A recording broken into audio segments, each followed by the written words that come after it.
সময়দারি সন্ধিক্ষণে madam আপনাকে বলার ছবি করেছে।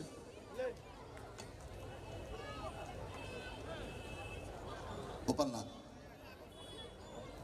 আমাদের এখানকারই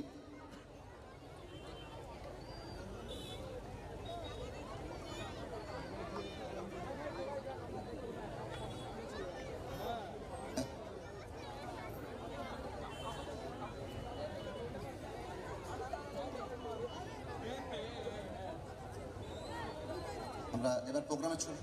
উপমাইতিকে বরণ করার জন্য করছি। উপমাইতিকে ক্লাবের পক্ষ থেকে আমরা অতিথিকে বলবো সামনে আসন গ্রহণ করবার জন্য। আমাদের অনুষ্ঠান আবার চলবে।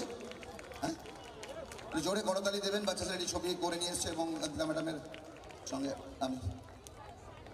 আমরা অনুষ্ঠানে চলে যাব। প্রত্যেক বললাম তো অপুকে বরণ করেছে আমাদের এই এলাকার পঞ্চায়েত।